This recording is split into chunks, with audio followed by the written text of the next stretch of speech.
Hi, welcome back to my channel. My name is Anna, and if you're interested in reading vlogs, book review, the occasional controversial bookish hot take, don't forget to subscribe since it's free 99. Now, I recently shared 26 books with an additional two that I wanted to read in 2026, but as I'm primarily a fantasy reader and a fantasy writer, here are 12 books that I do want to prioritize for 2026. Now, these are in no particular order and it's a bit hectic taking them off my TBR stand and off my shelf, so I won't be doing that. I'll just insert pictures of these books so you'll have an idea of what these books look like. Now, since my brain is not as good as it used to be, I do have my notepad here that will be my trusted guide. And so first is a book called Inkheart. Now, when I was a child, I watched this movie and I was fascinated with the movie and the concept. And so when I got older and realized that it was actually a book, I wanted to read it for myself because there are some things that you only experience through reading, and no matter how much time you watch, it's like 50 Shades of Grey to me. I read the books when I was 15 and I watched the movie multiple times. And if my memory is still as good as it used to be, the books are still my favorite. I've watched Twilight, I've read Twilight, and the book is still my favorite. I've read Percy Jackson and I've watched Percy Jackson. I still love the books. There's this thing about this I have something called it's maladaptive dreaming where I can see things in my mind and I just want to read it in card for myself. So it's about this guy. He has this gift where when he reads anything, he it basically comes to life. And when he was reading to his daughter, from a book called Inkheart, he basically brought this evil being that was trapped in the book out of the book. And so we're gonna see the daughter. I think her name is Maggie. Try to see if she could conquer her abilities or get control of her abilities because she has the same gift as her dad. And I really want to read that for myself. Wonderful movie. I just want to read the book for myself. Now, a few of these are gonna either become movies soon or have already been movies, and I just want to read the books for myself. One of which has been canceled, and it's The Eye of the World. If you know, the Wheel of Time series was recently canceled on Amazon, and if I've never been more motivated to read a book that has been made into movie, this is one of them that I do want to read. I love the whole concept of the Wheel of Time and the Dragon Reborn and the Aes Sedai and the Eshas and the different type of Aes Sedai, the brown Aes Sedai. I love that. And I was really heartbroken when I heard the TV show got canceled to the point where I haven't finished reading watching the TV show season three. I was like, no, I want to read the book and then, because and it's funny enough, everyone says that season three of The Wheel of Time is the best season. So definitely do want to start out. It's a 16 book series and I kind of know I'm already gonna love if the movie was staying as close as possible to the books, I already know I'm gonna love it. Even if it's not a 5 star, I know I'm gonna love reading them. So I definitely do. Especially now that I definitely want to dedicate this year to writing, and you're only gonna get better at what you do if you dabble in what you do, And so I'm only going to become a better writer if I consume more fantasy, as that is the genre that I write. I write romantasy, you could say. I love me a good enemies to lovers, and that's what I'm currently working on. So, yeah, so I don't get sidetracked. So, um, Children of Bread, I've been saying Children of the Blood Moon for the longest while, but it's Children of Blood and Bone. Now, this is gonna become a movie, but I love a series where the magic is dying. Funny enough, the one of the reasons why I love a book where the magic is dying is because in my book that I'm working on, the magic is gonna die, and so my characters have to go on a quest to try to bring back magic. And so I love reading a book where it shows where, a system or a world that's been so dependent on magic is losing the thing that's, it's like if we on planet Earth were to lose water or oxygen, that's something that's crucial to our life. So I love a book where the magic is dying and we get to see our characters go on a quest to try to save it. And then it's like half the time they're like wondering to themselves, is it worth saving? And so I love that concept about children of the blood moon. And I definitely, as that is something that I'm looking to write, it will be a good idea to have like to get like um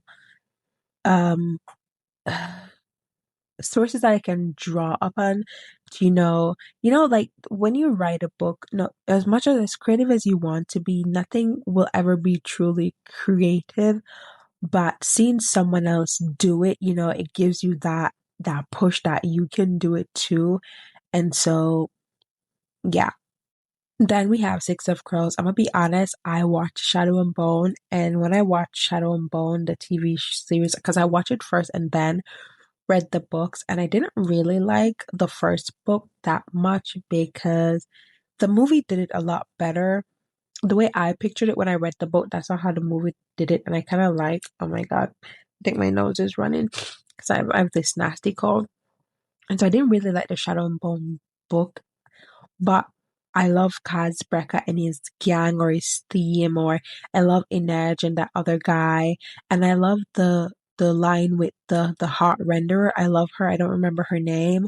And so when I discovered that they have their own little book, I was like, yeah, I have to read that. And so definitely do want to read Six of Crows.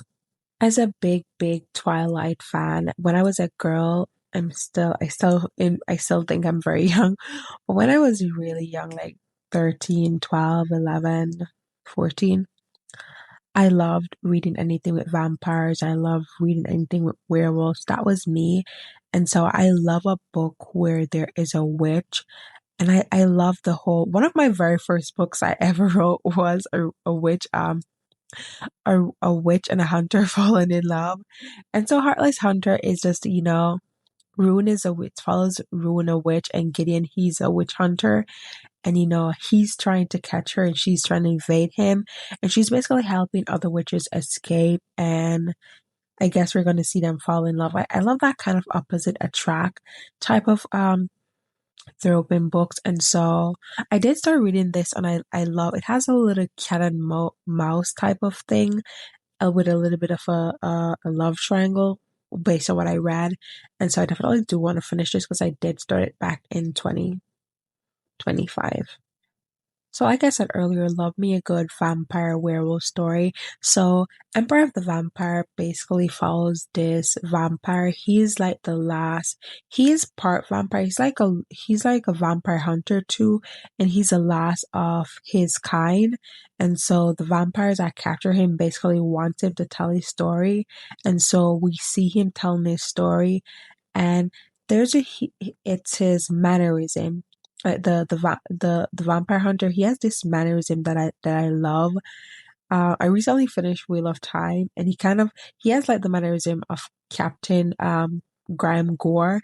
And so I did start this book back in, I think, in 2024, and then I bought the book in the last part of 2024. I meant to read it in 2025, but I went into this really big slump, and so I definitely do want to read it. It's also illustrated. Really, based on what I started reading, I really love the storyline. I don't know, and I love what do you call whichever one it is when you get to tell your story? Is it autobiography or biography? I'm gonna put the word because I get these mixed up all the time. So whatever year this book came out, The Invisible Life of Addie LaRue, that's the year I started reading this. Now, if you've been here long enough, I'm obsessed with anything with death and immortality. So we get Addie, I think her name is Adeline LaRue. And centuries ago, she made a deal with, I'm going to say the devil, so she could live forever. But there was a catch. No one remembers her. And so we see her going through life with no one ever remembering her. I also don't read a synopsis for the book, so I can only tell you these books. The ones I've started, I can only tell you them from what I've read so far. And so we see her going through life, not being lasting or making an impact basically. And I do want to finish that because I've read what's her name? V.E. Schwab book. I think Darker Shades of Magic. I read that book. Oh my God. The magic system in Darker Shades of Magic. I read that in 2024. I really do need to pick up that series. Love her writing. There's something about the way she writes that I really love. Yeah.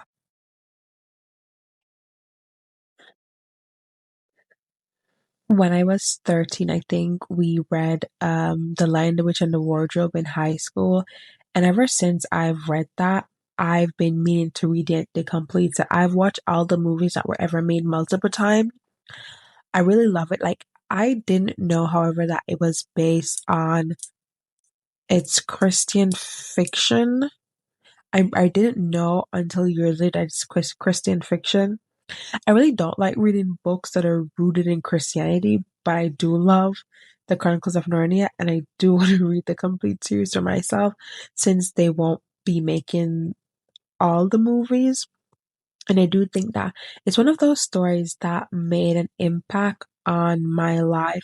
And I read it during a time where I wasn't sure that I wanted to be a writer, and I was doubting my ability to write. And then I was Lucy in that whole, when I read it, I was Lucy. I wasn't as young as her, but I was viewing the world as she did through her eyes. And I related a lot with her when I was going through my writing debacles that I was writing. Like, every time I watch something new, I'll try to create my version of whatever I watch. And so I was writing like 30 stories a week, you know? And so I read that during a time where I was really thinking if I could really do anything with my writing.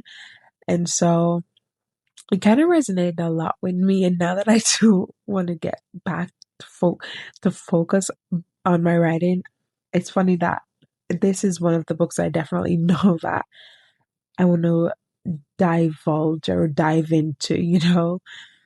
Yeah. Once again, I'm a fantasy girl through and through, and one of my biggest loves is dragons. One of the very first book that taught me that I could sit and read a book was a book called Dragon Rider. I was 17. I came home one day no, I think it was a weekend. I was just got my hands on this book, and I just lay in my bed and I read it from cover to cover. Like, I didn't move. I didn't pee. I didn't drink water. I didn't stop for anything. And so when I tell you I do want to follow the Empyrean series solely for the dragons, I could care less what happened to anyone else. I'm just invested for the dragons. I'll read anything. You put a dragon in anything, you put death in anything, you put immortality in anything, and I'll read it. Now, I do want to do, I have books that I've bought since 2023 that I haven't read. And this is the year that I do want to enter. I don't, I currently own 133 books. Some of them are nonfiction, so at least 10 of them are nonfiction. So I have 122 books that are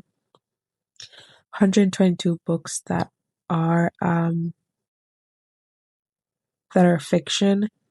And of the 22, physically, I don't think I've read more than 30 of them physically. And so what I want to do is, because I have a book buying problem, I do want to read as many books that I own physically, and the ones that I don't want to keep, I do want to give away or donate to my library, um, 2 blocks down the street.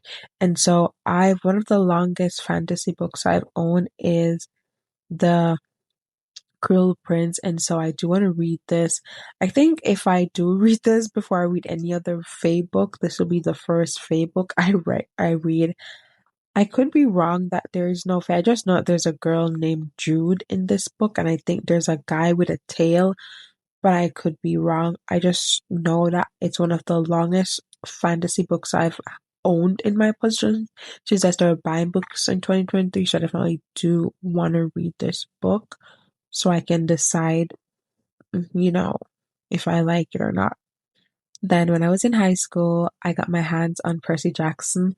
I don't think I've ever, I think I read The Lightning Thief and then I read Titan's Curse and The Last Olympian, but I read them out of order. So I read Percy Jackson Lightning Thief first. Then I think that's where I learned about the Achilles heel. It's like a kind of a weakness. And then, or maybe that, I don't even remember. And then I think I read The Last Olympian and then I read Titan's Curse. I haven't read the Battle of Labyrinth, is that it? And I haven't read the Sea of Monsters. I know I did start reading the Sea of Monsters when I was like 18. I didn't finish it. So I do want to start reading the Percy Jackson series.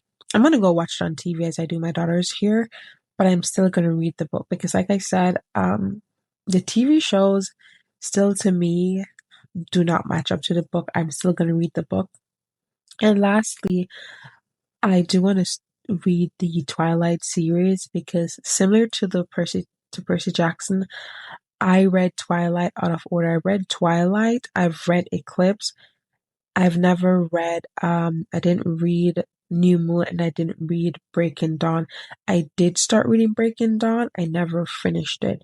And so I definitely do want to read that. Now, these are just 12 books 12 fantasy books I do want to prioritize in 2026. If you watch my 26 books plus two that I want to read in 2026, you will know that all of these books were actually on that TBR. Yeah. So I don't think I went in depth about them at the time that I did that video. And so I just it's just a commitment to myself, basically, just putting it out in the universe. And if you've read any of these books, let me know what you thought. We're gonna end this video because I can feel my sinus draining and I don't want to get all snotty face on camera. So I hope you guys have a wonderful year, month, week, day, hour, minute, second, and I'll see you in my next video. Bye!